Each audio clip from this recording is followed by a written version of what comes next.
My name is An Xiaomin. I'm a director of product at Midan, was involved in this project, but will be a moderator for this talk.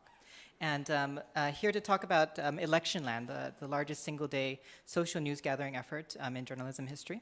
And to kick things off, I want to just introduce our co-panelists, and then we're going to go to a video to show some of the process. Starting from my right and to your left, we have Scott Klein, Deputy Managing Editor at ProPublica. Ed Bice, who's a CEO at Midan, my boss, and Midan is a founding partner at First Draft News. And Fergus Bell, founder at Dig Deeper Media, also a founding member at First Draft News. As we start, we'll cut the lights and we'll play a short video that shows the process and shows the newsroom in action, and then we'll hear from our speakers.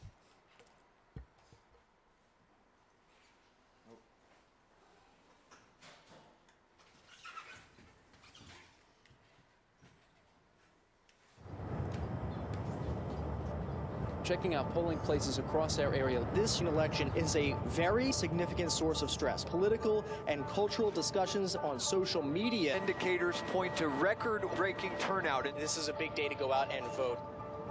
We're in Philadelphia today because it could theoretically decide who inhabits the White House. The rhetoric of the campaign has been such that people are questioning the sanctity of this process.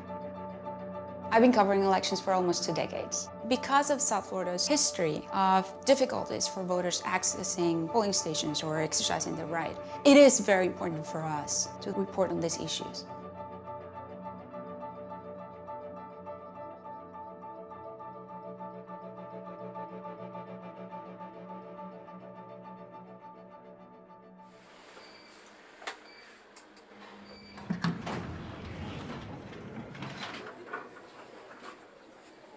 Most newsrooms ask a very important question on election day, which is, who won? It's a great question. It's a super important question. We're asking a different question, which is, who can vote, who can't vote? Where are there problems that are preventing people from being able to vote even though they're eligible? The story of how voting actually happens at polling places and what the experience is like for the average voter, that's a harder story to track. So the idea behind Electionland was, let's take advantage of technology and data to allow newsrooms and journalists to work together across the country to collaboratively cover the experience of voting on Election Day.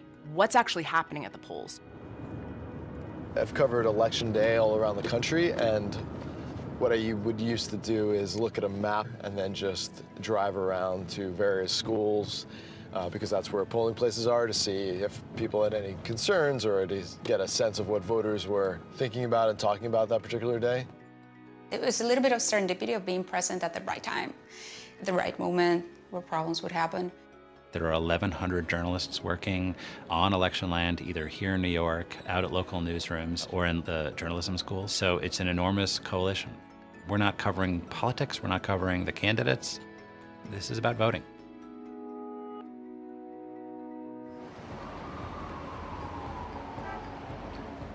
Electionland is the first effort to really crowdsource voting place issues in real time with a nationwide network. We're beginning to see a small cluster of voting machine problems in Philadelphia. We're seeing a lot of that in New Jersey. Okay, so machines broken machines, only one machine. In terms of the access to information, what we have now is incredibly high-speed access. You know, as soon as something happens, somebody's going to tweet about it or post about it or search for it. It's gotten a bit more heated because they called police on that. The great thing about social media and technology is that we have tons of information.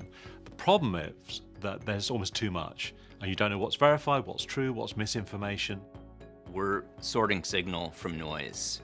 All those tips are being brought in. Professional journalists are then looking at where they came from, who the source was. Well, they were able to verify it. It would help if we could find out where it was. Yeah, I think it's in the Philadelphia area because I've got a link to Philadelphia at the moment. Before you put it in, can you just double check? All of that data will go through a desk called the Catcher Desk, and they'll take the social media data that's been verified, other data sets that are coming in, look for big problems, and then pass those through to our reporters who are here writing, as well as about 450 local journalists to follow up on and hopefully publish or air a story in time for the polls still to be open.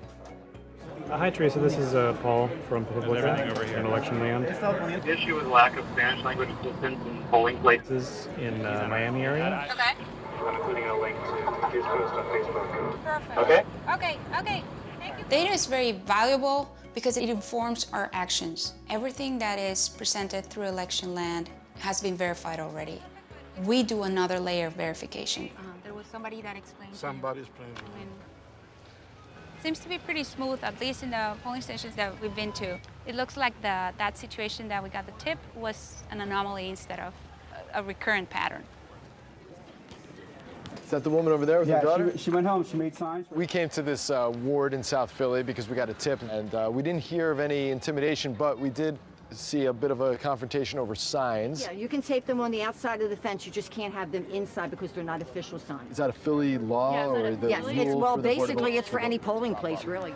There's almost 1,700 voting places in Philadelphia. And Pennsylvania being a swing state, it can certainly change the election, which is why even these isolated incidents are important to keep an eye out for. The tone of the election makes me concerned that things could be uglier than normal on the streets, and that has not happened, at least in any sort of significant way.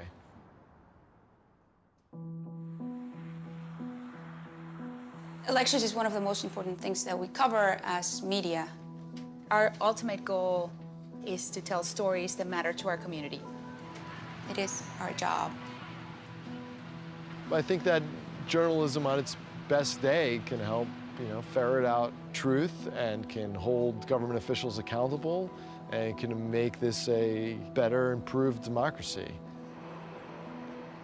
Democracy requires transparency. It requires us being able to see what's going on. But this is where data can be really useful. Because one thing to feel emotionally that things aren't right, but actually to know whether or not that's the case is really, really important. The data overall, I think, is telling us that most of these incidents are isolated and that there aren't huge problems in many different parts of the country. Yes, there have been problems in certain areas, but journalists have been able to go and investigate individual cases and learn that those problems aren't necessarily as widespread as we had feared. There's been a lot of misinformation out there, but we're dedicated to reporting out the facts. And we're focused on making sure that the truth is what comes out in our reporting and in the reporting of our partners.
And kind of watch what my friends were working on, and so I was a little bit jealous.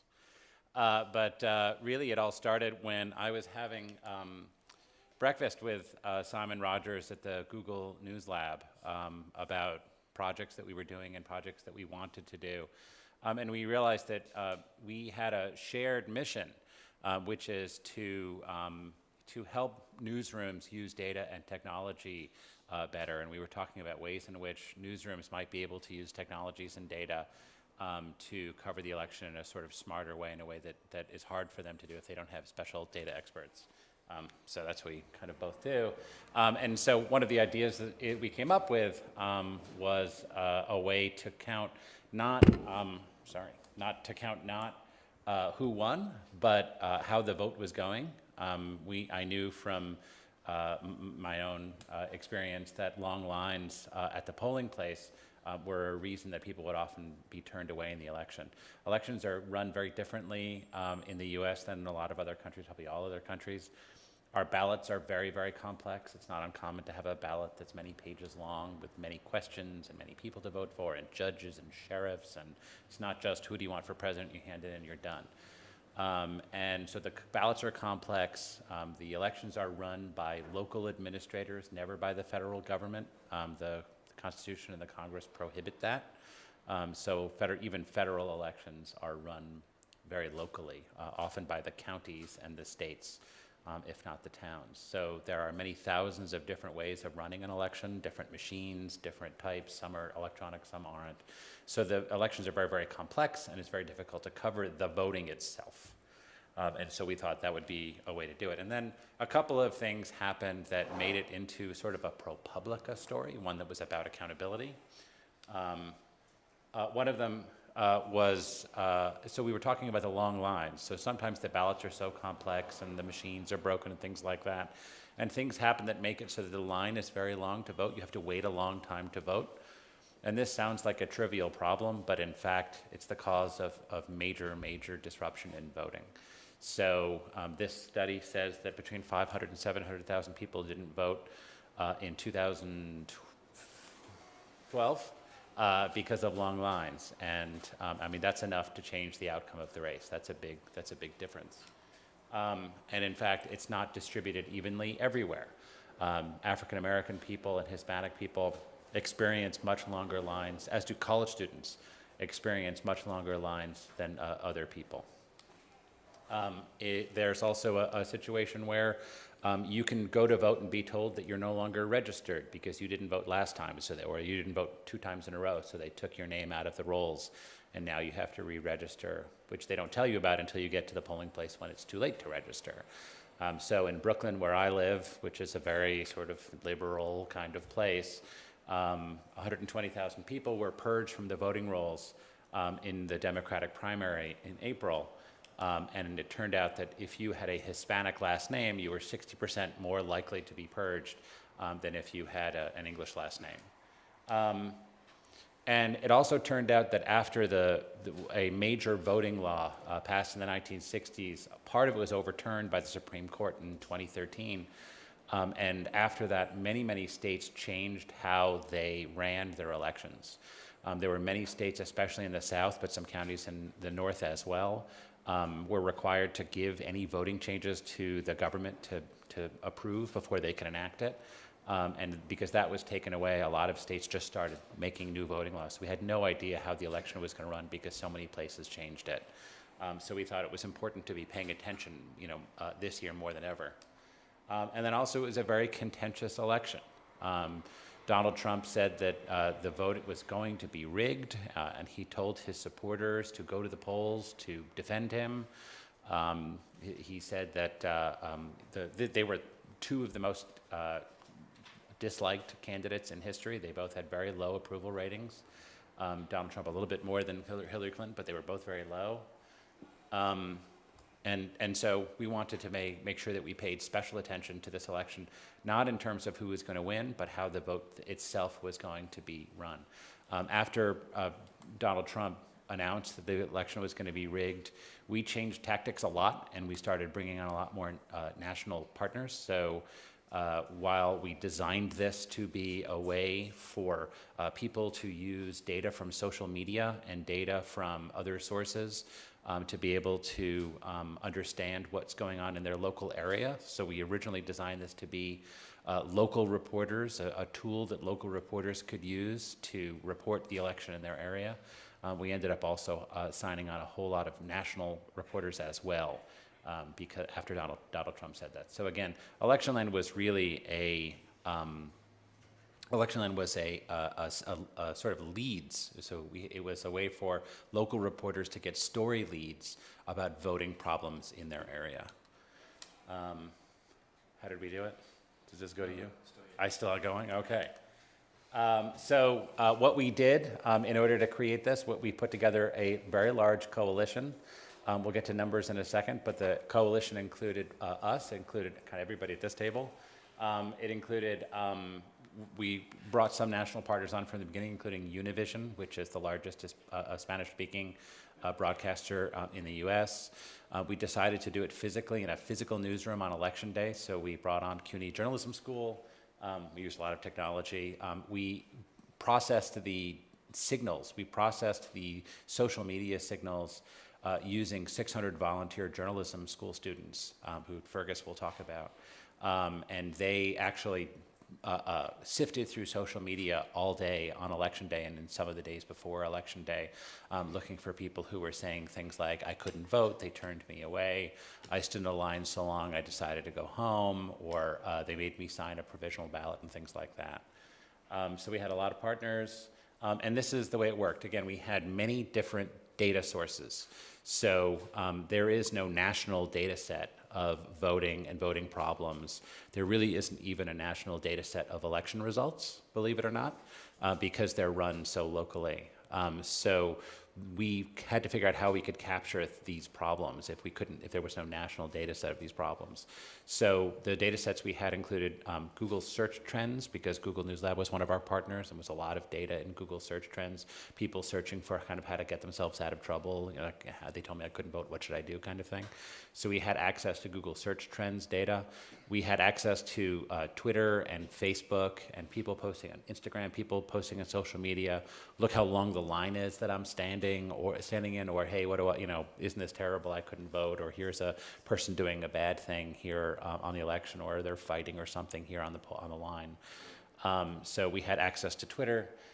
We had access to a call center. So if you had trouble voting, you could call a telephone number and talk to some attorneys who were on call that would help you vote.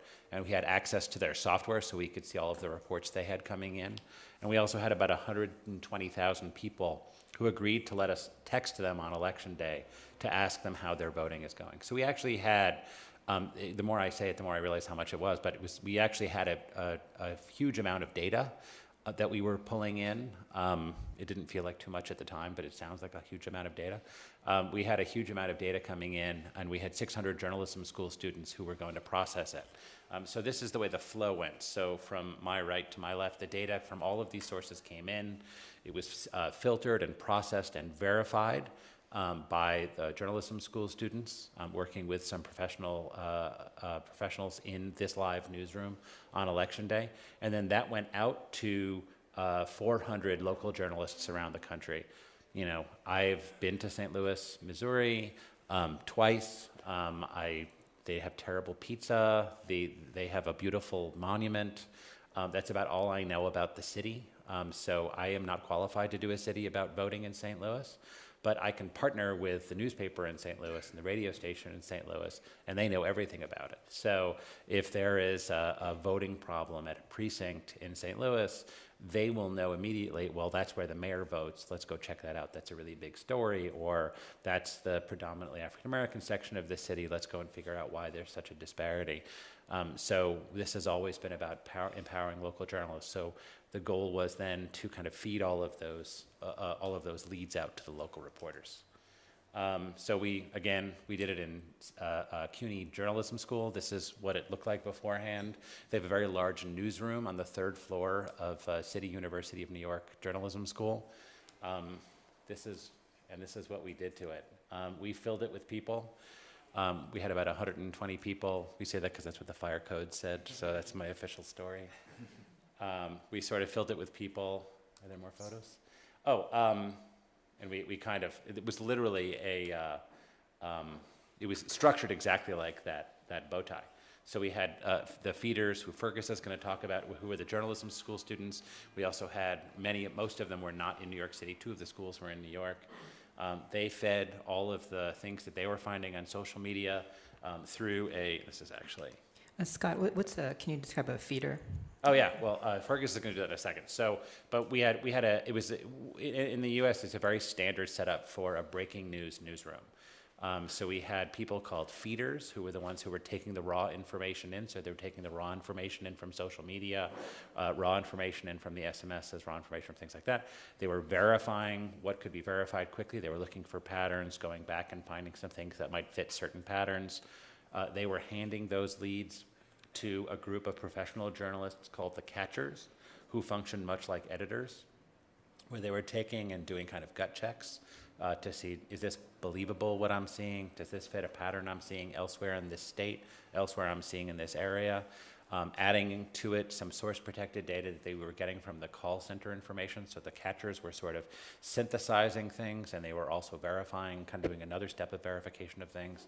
And then the catchers would hand that material over to the national desk, which is where the people were writing for our blog, and also it's where the New York Times and Univision were sitting on election day, and handing those as leads over to the national desk. So you can sort of see the structure kind of go through this way. We actually ended up reseating people on election day, but this is more or less what it looked like. Is there? There's one more. There's one more. Oh yes. I think that's almost. Yeah, that's exactly what it looked like on election day. So it was very, very big. We had 1,100 people working on election day. So I went from working at one of the smallest newsrooms in the country to one of the biggest for 18 hours, and then one of the smallest again. But briefly, I was the mighty king of a vast army. But we had, as I say, we had 1,100 people working. We had 400 local journalists signed up for leads, 600 journalism school students at 14 schools, and it was about 100, 120 journalists in the live newsroom on election day. So Fergus is going to talk about how the feeders work. Yes, so I was...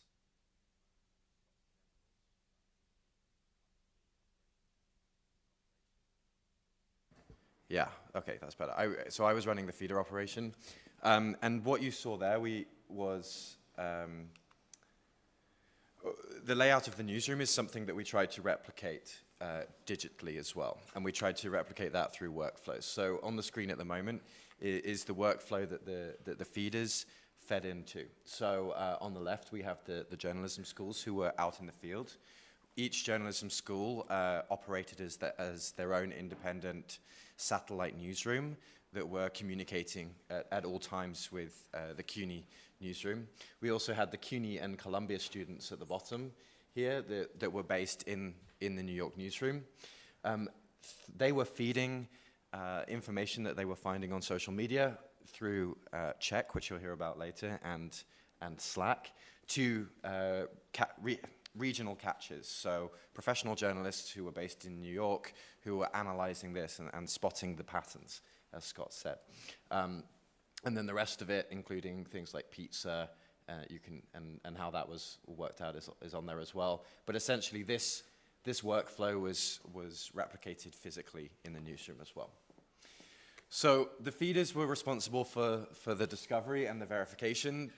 We had 600, I think it was about 650 students in 13 locations, and we were using tools and techniques developed from our work at First Draft. We look at verification and talk about best practice. We were able to practice what we preach for this day.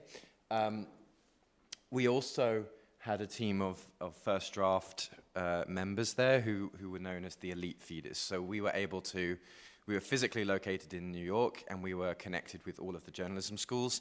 If anyone needed help, we were there to help them. If there was particularly difficult verification, we would dive in and do that. If there was one school or one region that was suffering from a backlog, we would chime in and help with that, or we would have the bigger picture so that we could start working out where we could divert the feeder resources. It's worth saying that you can't prepare for election day, you can't do a dry run, because all of this data was live on social media, and we could go back and look at historic data, but you can't really replicate that flow. So one of the things that we really built in was a feedback loop. So we met every 2 hours to work out how it was going. So we'd have a huddle, and if Scott said, well, at this point there's a log jam, and actually that's because of something that the feeders are doing, and we then looked at what the feeders could be doing differently, and we're able to communicate that out to the group. So the way that we had to verification and social news discovery is something that's quite new to students, even if newsrooms are starting to come on board with it.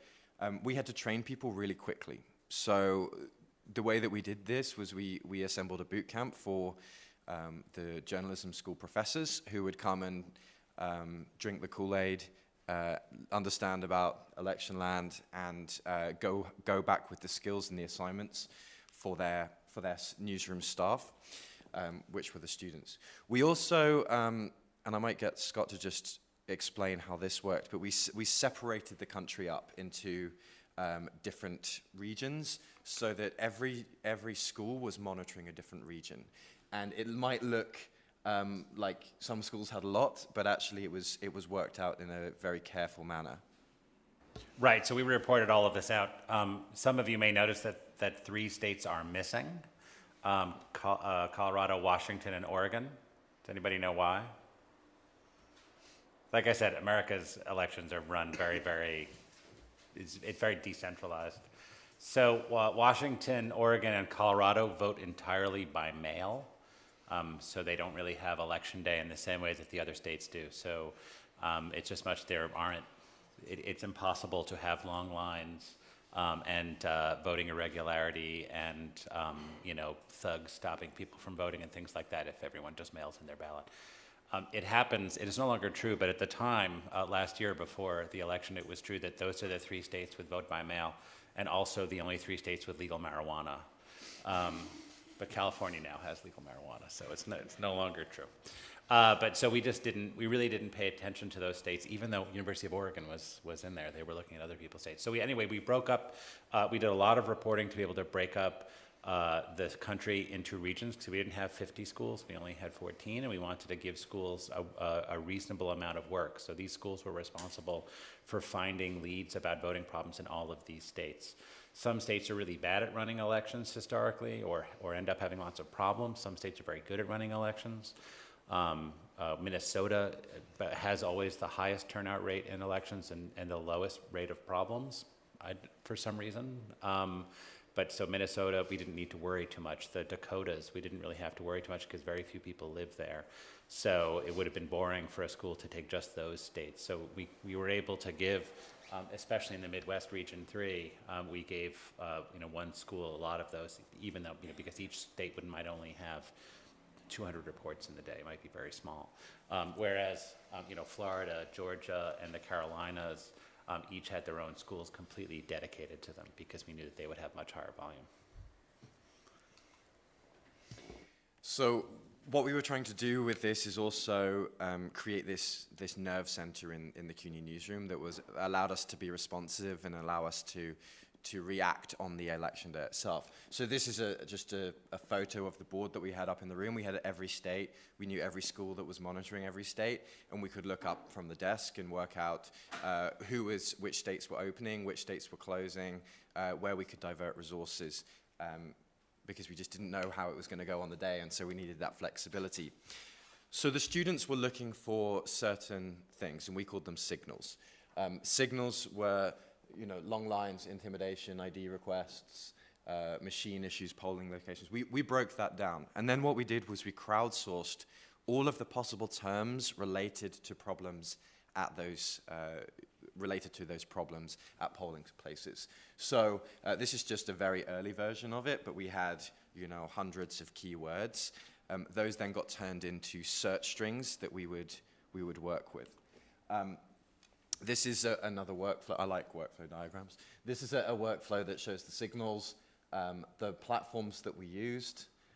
We also asked some of the students to monitor their local TV, not just CNN, in case there was anything there that would be useful. We then used a number of tools, and we were really lucky that we got access to things like Data Miner. Facebook gave everyone a Facebook signal for the project. CrowdTangle we worked with, AccuSense. We used all of these tools in order to come up with a system that allowed us to monitor and verify. To do this, we had to work out a standard so that the students were doing this for free. So we couldn't say you have to work an 18-hour shift. We also knew that they would all have different time commitments, and we knew that they were all at different levels of ability. So we had to try and standardize the process that this news gathering took, and the way we standardized it was to make it as systematic as possible. So this is a kind of an example of how we told the journalism schools to set up. Set up your 10 monitoring stations, set it up in these exact ways, and if someone has to go on lunch or if someone has to go home and you swap people in, they can take over that terminal, and they don't have to set everything up from the start.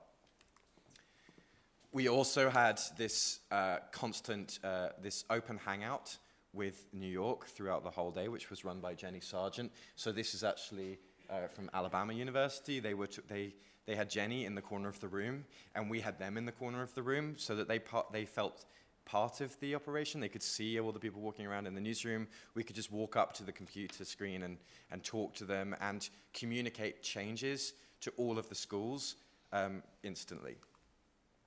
And there's me doing that instantly. So this feeder operation was, as I said, was standardized. So we asked everyone to prepare Twitter lists. We gave them historical data. We gave them work that ProPublica had been doing to prepare them as best they could. And we got access to all of these tools. We also then started to standardize this verification process, so that if you were one school who said this is verified, it meant the same, verified meant the same thing if you were from a school across the country. This meant that we also standardized the way people cycled through their monitoring setup. Everyone had exactly the same setup, but with just a different focus on region. So we even told the students, this is how you set up your Chrome browser. You have your first tab is a Facebook Live map to see any lives in your region, a Facebook search, Instagram search, YouTube, Google Maps, because that was we needed all of the reports to be located.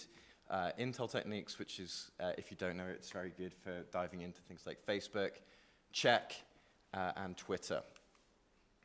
And then on TweetDeck, we told people exactly what columns to set up, and exactly what search strings to use based on all of these things. So what we ended up with was a structured way of every student being able to work. They would start at the beginning and cycle through every single tab with all of these searches set up.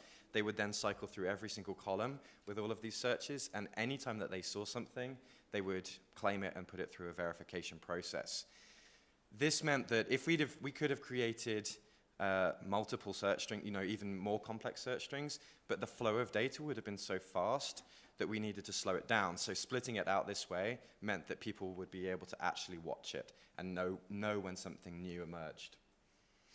And so this is the verification checklist that we came up with. This is everything that we asked everyone to perform. So identify the type of issue, determine whether it's original, give the information on the location as close as you possibly can. Date, we made sure that everyone standardized it into Eastern time so that we were working on the same time, and we could then work. All the data was the same. Contact information, and if they'd spoken to that person. This then went into check. All right. Okay, thanks, Fergus. So I'm Ed Bice, as An mentioned. I work at Medan. Medan is a tools company. We build software for journalists and translators. I think it's worth, at least for nostalgia's sake alone, thinking back to the first meeting that we had on Electionland. And I believe that it was 94 days before the election. That number sticks in my head, something like this. It was a ridiculously short time frame for us to think about pulling off a project on this scale. And I think that, it remains one of the greatest highlights of my career, and those 94 days were among the least pleasant, of my working life. So when Scott and Olivia from Google News Lab, and Fergus and Claire and An and Simon and I got together in Washington, D.C. This meeting, we said, okay, couldn't we put some of this energy that we've been placing behind social news gathering to some new effect in the context of a single day news event, the U.S. presidential election. And we had crazy ideas. We had at Medan, our technology platform was about 6 months into a year-long rewrite, and so we had a technical challenge, we had logistical challenge, we had the challenge of determining new workflows for this. So I guess one thing that I wanted to, before talking about the tool, just talk about what a massive challenge this was, and how it was ultimately successful, but it was a very difficult 94 days, and a testimony to Scott's leadership and all the partners. Everyone really pitched in and made huge efforts in the months leading up to the event. So check was in some ways the backbone for the verification. A great advantage to the fact that we were building the software while this project was launching, and working really closely with Scott and Fergus and other project partners, was that we could cater the technology to the needs of the project. And technology is always more successful when it's trying to solve discrete user needs. So this was, from our point of view, a big piece of the success of the project. So this is a view of a check report. And I think this is going to be a video. That was a video. Go back. That's two. Just click it once. Okay. Yeah, we'll start. It's going. Yeah. Okay. So the rough workflow of check is finding links out in the wild, bringing them into a project, and we arranged projects around states for the election project. And we have a tool on the back end called Pender that then takes strips of metadata, strips the text, the images, and renders an embed that then can be tagged. So for Electionland, we had a structured set of tags that ProPublica and First Draft worked up, and then we start adding verification information. So the interface, as it is designed, is incredibly simple.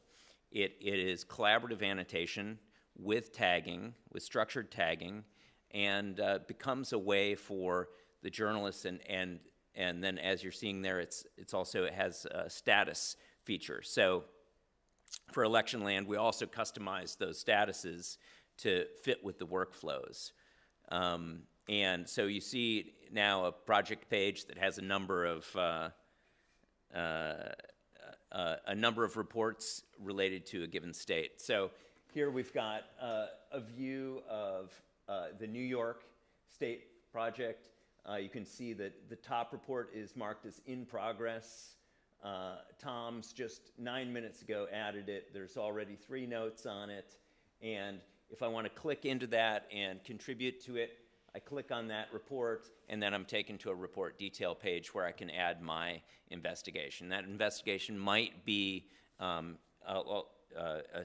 going down the list, the checklist of source information, location information, time information, or it could also be a free text comment from a reporter saying, I really can't figure out whether this is related to this earlier event, and then hyperlink out to another media object. So the idea is that we provide a empty canvas for collaboration to happen on top of these reports. And so here is we use color to indicate the different states. So these reports have been authenticated, and so as the the catchers are looking at reports, they might take and use the advanced search to look for important in progress from their state, and maybe they're interested in accessibility issues, create that search, and then work from that. So the workflows in the search was built to meet specific use cases for this project, and also we were taking in content from other networks. So here's a long text that's been taken off of WhatsApp and that has been brought into check. That becomes then a report that the students can investigate and can dig down a little on. So I'm going to pass it over to An here to talk about some data visualization from the project. Can I just say one thing first? Yeah. One of the really important features of Check was that we had all of these people working in different locations. If you added the same thing, if someone else found the same thing as you, it wouldn't allow you to double add. It would take you to that original claim, which meant that we cut down on anyone doubling up on the same work. So one of the features of Check that, when you're looking at Fergus's checklist is the ability to then take that data and then start to use that for aggregation and visualization. So this is just beginning. This is a highly provisional work right now, the data right now. But we've started working with Peter Lee as a computer science student at Harvard, who's helping us both analyze the data, make sure it looks good, and then start to visualize it. And so we started with Pennsylvania and started mapping the incidents and color coding them by the incidents that were found, and we're planning to do this throughout for all 1,200 reports to start looking at the major trends and through lines that came through this project.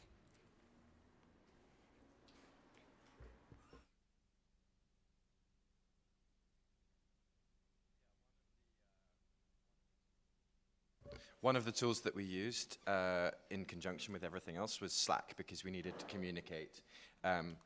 So we had 1,001 people on Slack, and they all came onto Slack pretty quickly, which was an experience in itself, and having to, formulate rules around Slack use and usernames, and because everyone was working for different organizations, we had to know who we were talking to, and we had to know who we were communicating with very quickly.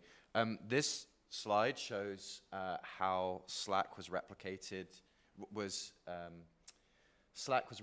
the work that was going on in Czech. So you can see the state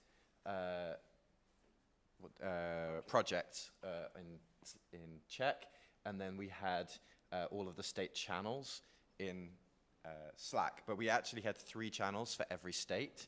So we had one for feeders and catchers to talk to each other, one for catchers and reporters to talk to each other, and then there was also a Slack bot channel for every state.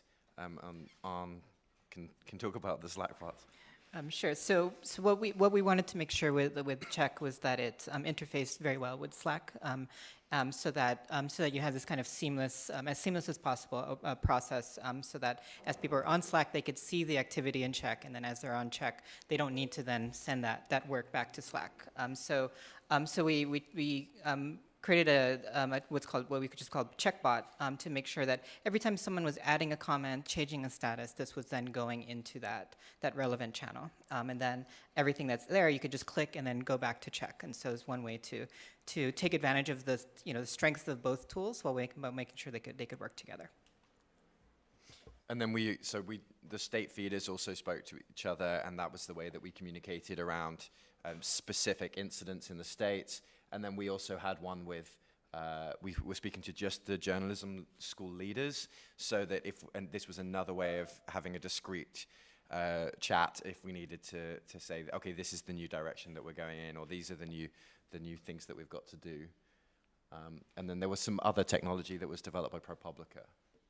Oh, just really quickly, we had a bunch of data sources that were not social media that kind of needed a place to live and be sorted through. So we very quickly, one of our partner newsrooms at WNYC, the radio station in New York City, created a program that we called Landslide, which was not, it's a word that means a very large election victory, but it also means, and we didn't really have, we weren't rooting for anybody, but it's also a Fleetwood Mac song. And I swear it's named after the Fleetwood Mac song. But so Landslide let us sift through all of the data that was coming in from non-social media sources. It's just what it looked like.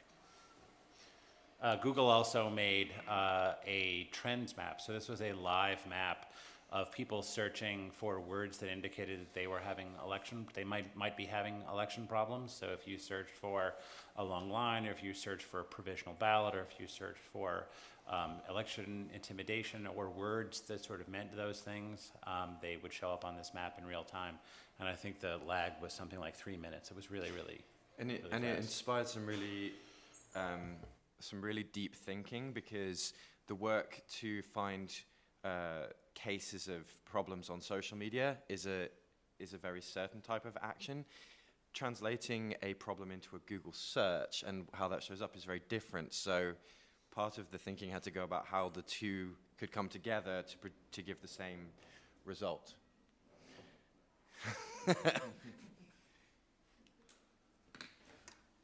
So this is the last slide. 1,200 social media claims processed by 600 students, again, working in shifts. We generated between 400 and 500 stories that day. And that's data, the stories about us, stories using our data, stories by us, and on and on. We also had a huge amount of impact.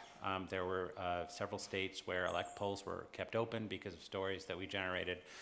New York City's election hotline was down and they didn't know it. We figured that out and called them and they fixed that.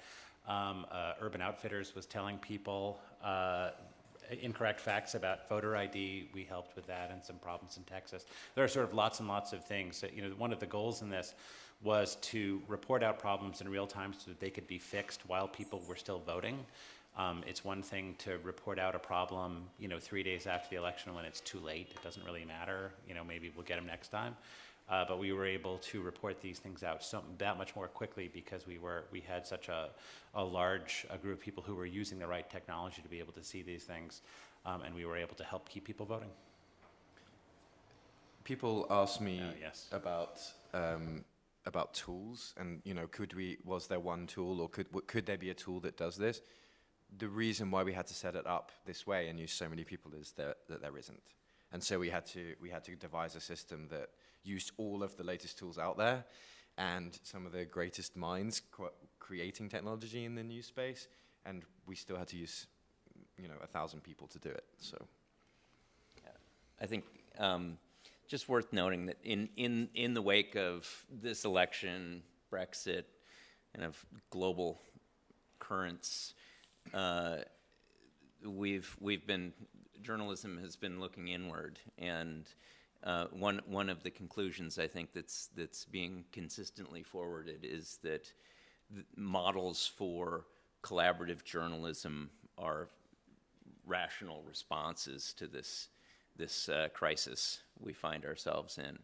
So I think Electionland, while it was a one-day project focused on the U.S. election, the larger takeaway from the project is that collaborative journalism can work, can be hugely valuable, can be empowering to journalism school students, and can, do what journalism is supposed to do, help society. So I think this was a hugely important project.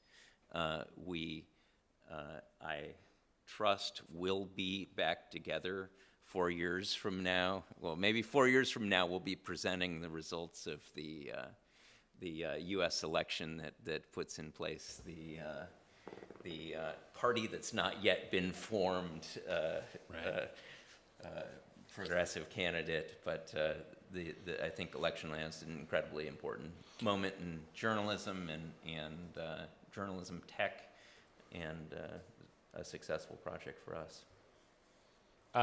We'd be happy to answer any questions if folks have them. We can keep on gabbing. Does anybody have any questions? Are you planning to do this in other countries as well? Or? Oh, funny you should ask. So cross-check is in some ways a, I don't know, we call it's a child, yeah. It's related. So cross-check has been launched in France. The first draft is launched cross-check. The French election is not, as we learned from our friends at Le Monde, is not a single day event. That election day in France is rarely a day of an eventful day, except the outcome, of course. But the cross-check project is framed as a monitoring project on misinformation in the lead up to the French election. That project's being conducted with dozens of media partners in France, using Check and using Slack. So taking some of the lessons and learnings from Electionland and taking that on in France. We're talking about doing a German project, and I really think that this is a recipe that can be successfully replicated. Yeah, my name is Chris Theodore. I publish The Reader, which is a free public interest journalism magazine in Southern California.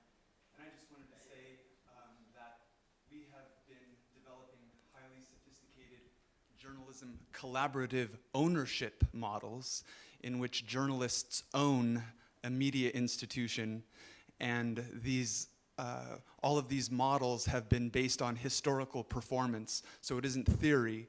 And I would be very interested in sharing what we know about how collaborative journalism ownership, in which the journalists own a media entity, can foster what you, or help in what you are doing, because it adds the economic power beyond philanthropy. It's it's a local advertising powered model in which there's huge opportunities, as you probably know, in the United States and in other countries.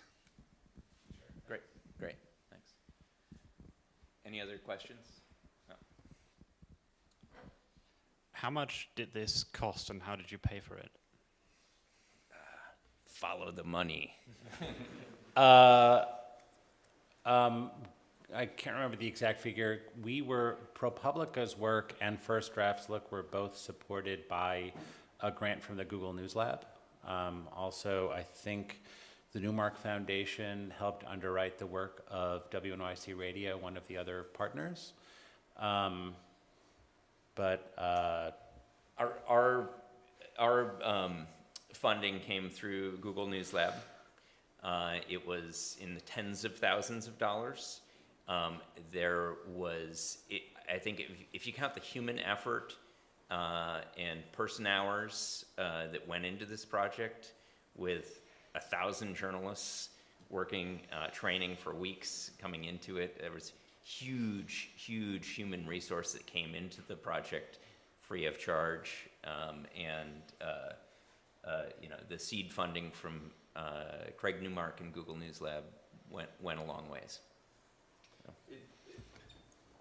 It clearly cost money to do, but this was the first kind of project like this, which was this collaborative, and people did bring stuff to the table themselves. And if everything that everyone brought had to be covered, it would have been impossible. But everyone came together to work on this, and what we're trying to now do is, so Arne and I have a session tomorrow where we're trying to turn some of this into theory that can be applied to kind of newsroom design and newsroom workflows. So and it was a very open project, so everything's been shared, and we're trying to get it all out for everyone as well. So hopefully it was an investment not just in this one project, but investment in future projects as well. Questions?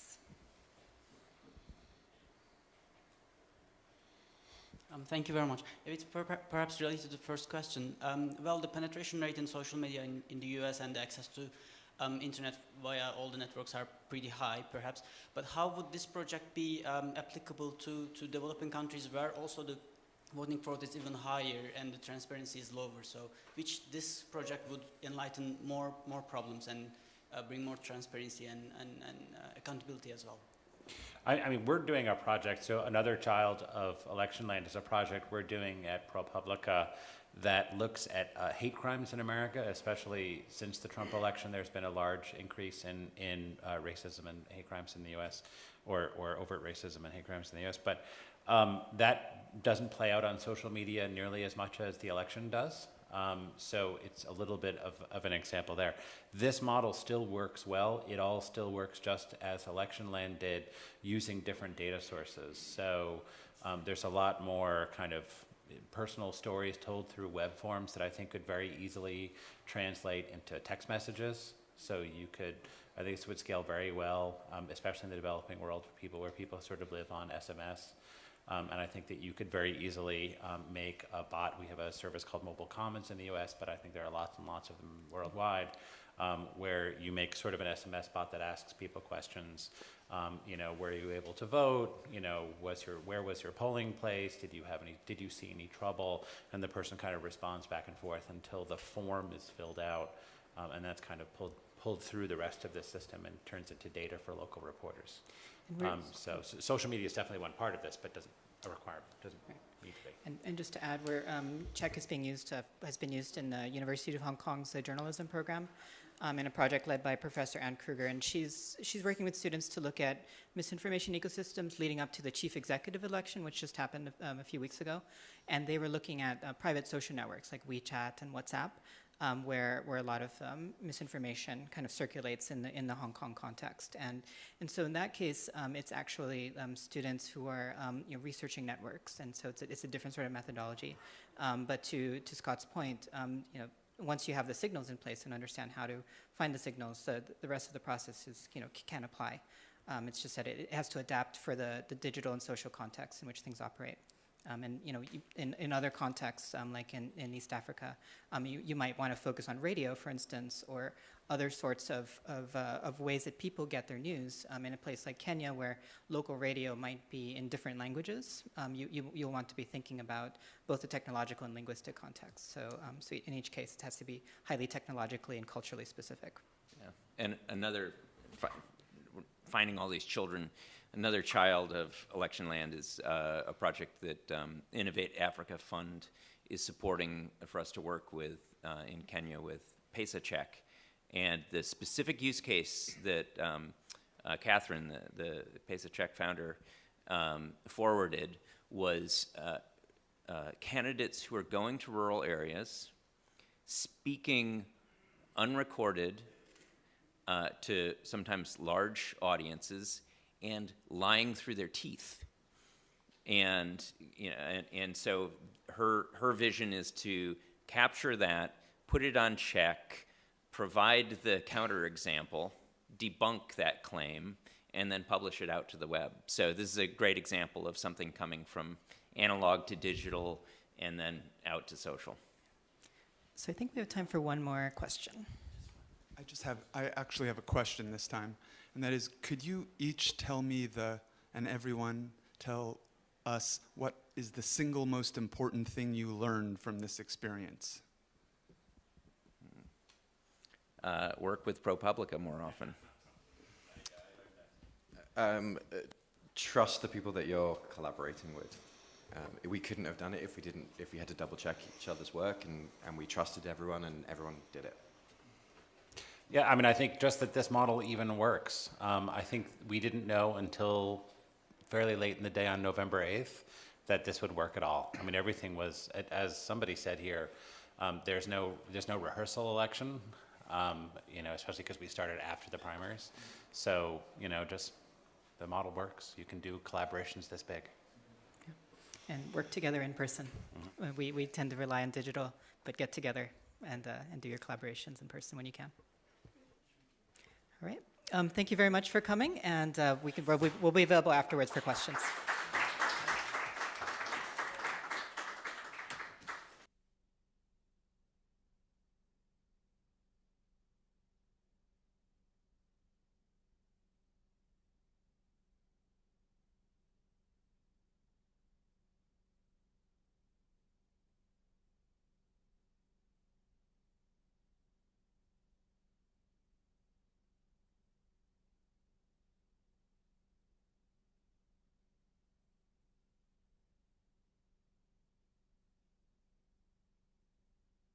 It's gotten a bit more heated because they called police on her. The great thing about social media and technology is that we have tons of information.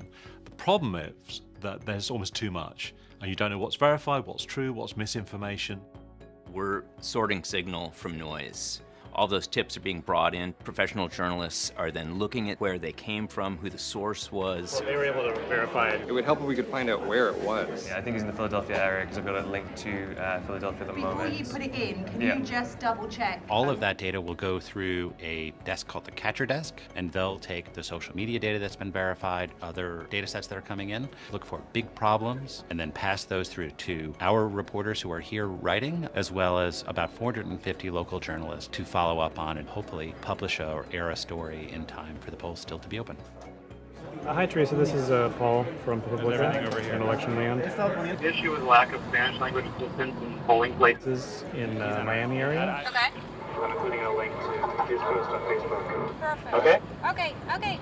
Thank you. Data is very valuable because it informs our actions. Everything that is presented through Electionland has been verified already. We do another layer of verification. There was somebody that explained. Somebody's playing.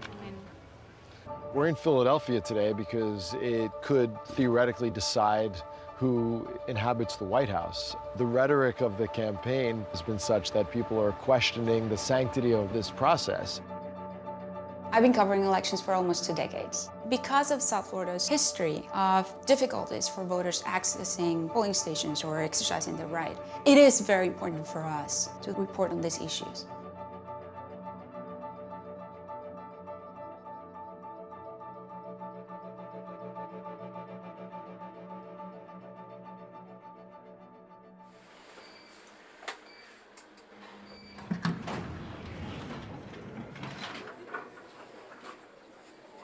Most newsrooms ask a very important question on election day, which is, who won?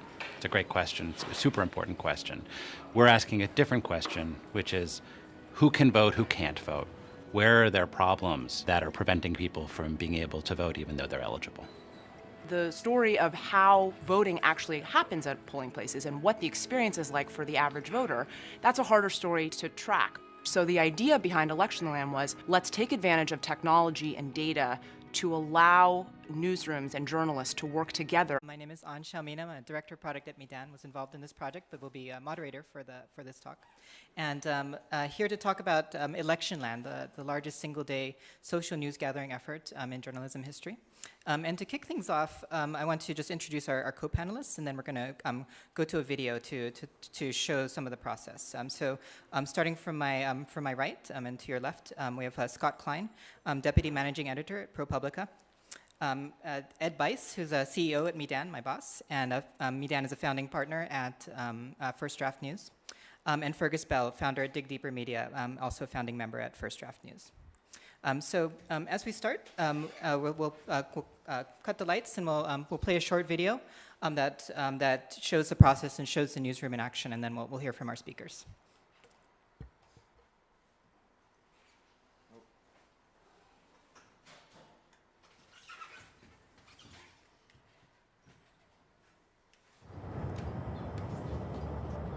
Checking out polling places across our area. This election is a very significant source of stress. Political and cultural discussions on social media. Indicators point to record-breaking turnout. This is a big day to go out and vote. Seems to be pretty smooth, at least in the polling stations that we've been to. It looks like that situation that we got the tip was an anomaly instead of a recurrent pattern. Is that the woman over there with her daughter? She went home, she made signs. We came to this ward in South Philly because we got a tip, and we didn't hear of any intimidation, but we did see a bit of a confrontation over signs. Yeah, you can tape them on the outside of the fence, you just can't have them inside because they're not official signs. Is that a Philly law or the Yes, rule well, for the basically it's for any polling place, really. There's almost 1,700 voting places in Philadelphia. And Pennsylvania being a swing state, it can certainly change the election, which is why even these isolated incidents are important to keep an eye out for. The tone of the election makes me concerned that things could be uglier than normal on the streets, and that has not happened, at least in any sort of significant way.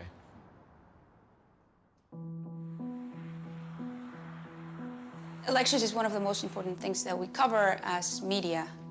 Our ultimate goal is to tell stories that matter to our community. It is our job. I think that journalism on its best day can help, ferret out truth and can hold government officials accountable. Across the country to collaboratively cover the experience of voting on Election Day. What's actually happening at the polls? I've covered Election Day all around the country, and what I would used to do is look at a map and then just drive around to various schools because that's where polling places are, to see if people had any concerns or to get a sense of what voters were thinking about and talking about that particular day. It was a little bit of serendipity of being present at the right time, at the right moment where problems would happen. There are 1,100 journalists working on Electionland, either here in New York, out at local newsrooms, or in the journalism schools. So it's an enormous coalition. We're not covering politics, we're not covering the candidates. This is about voting.